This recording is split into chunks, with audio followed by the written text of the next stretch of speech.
Assalamualaikum warahmatullahi wabarakatuh. Bismillahirrahmanirrahim. Kaum muslimin dan muslimat rahimakumullah, marilah kita panjatkan puji syukur kepada Allah Subhanahu wa taala karena dengan nikmatnya Allah masih memberikan kesehatan serta kesempatan kepada kita semua untuk menyaksikan acara mulia ini. Semoga dalam acara mulia ini kita semua mendapatkan rahmat dan ampunan Allah Subhanahu wa taala. Amin amin Allahumma amin. Nabi Muhammad telah bersabda, "Tidaklah suatu kaum yang duduk di rumah Allah, mereka mempelajari Al-Quran. Mereka mempelajarinya kecuali malaikat mengepakkan sayapnya." Baik, pada hari ini saya, Dea Az-Zahra, akan berdakwah dengan tema tujuan hidup. Apa sih itu tujuan hidup? Mengapa kita harus memiliki tujuan hidup? Yaps, tujuan hidup adalah salah satu tujuan untuk diri kita sendiri. Kedepannya itu akan seperti apa dan bagaimana? Dengan kita memiliki tujuan hidup, kita bisa memplanning masa yang akan datang itu harus seperti apa yang kita lakukan ini. Kita semua pastinya memiliki tujuan hidup, bukan?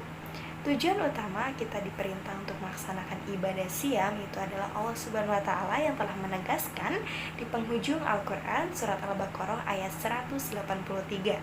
La'alakum tattaqun, supaya takwa kalian meningkat, kalian dapat bertransformasi menjadi pribadi yang semakin bertakwa.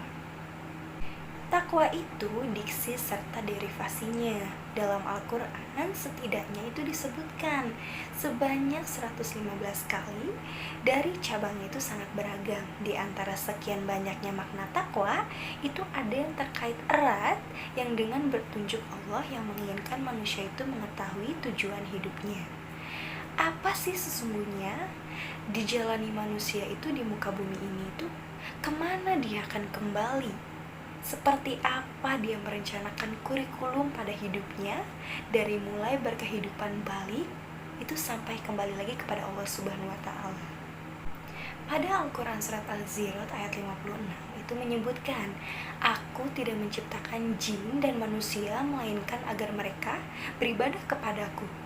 Pada ayat di atas itu ternyata hadirnya kita di dunia ini itu diciptakannya sampai berkehidupan di detik ini, di hari ini.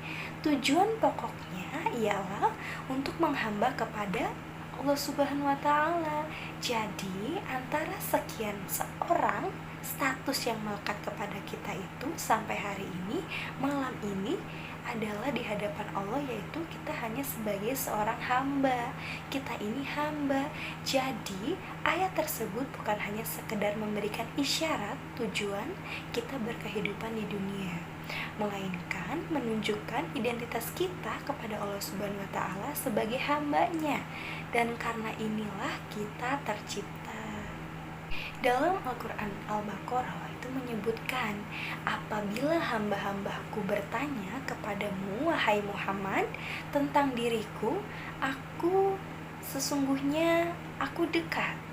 Aku kabulkan permohonan orang-orang yang berdoa kepadaku apabila dia berdoa kepadaku. Hendaklah mereka itu memenuhi perintah-perintahku dan beriman kepadaku agar mereka memperoleh kebenaran." Menurut Quran Surat Al-Baqarah. Dari Al-Quran Surat Al-Baqarah tersebut, status kita ini diingatkan lagi oleh Allah Subhanahu wa taala. Ayat tersebut juga menengahi ayat tentang Ramadan, seakan memberikan pesan kepada kita untuk bisa menemukan hakikat hidup kita. Jangan-jangan selama ini kita itu sukses di dunianya hanya harta luar biasa, karirnya sukses, kedudukannya tinggi, tetapi tidak sholat, maka tidak akan punya nilai di hadapan Allah Subhanahu wa taala. Kita memiliki ilmu yang tinggi, jabatan yang tinggi, namun tidak sholat, itu sama saja sia-sia dan tidak punya nilai di hadapan atau di mata Allah Subhanahu wa taala. Karena itu, para teman-teman semua, jagalah sholat teman-teman, karena status kita ini akan menentukan keadaan kita di hadapan Allah Subhanahu wa taala. Rasulullah Shallallahu Alaihi Wasallam bersabda, perbedaan insan beriman yang taat dengan orang yang ingkar di hadapan Allah Subhanahu Wa Taala itu sholatnya. Amal pertama yang akan dihisab oleh Allah Subhanahu wa taala di hari akhir atau di hari kiamat kelak adalah sholatnya. Jika sholatnya benar, maka indikatornya itu baik, dan untuk segala amal lainnya pun. Tetapi jika sholatnya bermasalah, maka ada masalah yang sangat besar teruntuk pada amal-amalan yang lainnya pula. Untuk mencapai tujuan hidup menurut Islam ialah dengan bertakwa atau beriman dan beramal soleh atau beribadah kepada Allah Subhanahu wa taala, seperti tercantum pada firman Allah Subhanahu wa taala dalam Al-Qur'an yang artinya, sesungguhnya orang-orang yang beriman dan mengerjakan amal soleh, mereka itu adalah sebaik-baiknya makhluk. Balasan mereka di sisi Tuhan mereka ialah syurga yang mengalir di bawahnya sungai-sungai, mereka kekal di dalamnya selama-lamanya.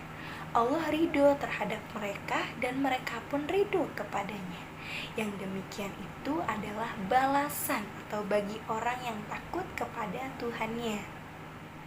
Manusia itu diciptakan Allah Subhanahu wa taala untuk suatu tujuan yang sangat besar dan misinya itu penting, yaitu beribadah kepada Allah Subhanahu wa taala semata.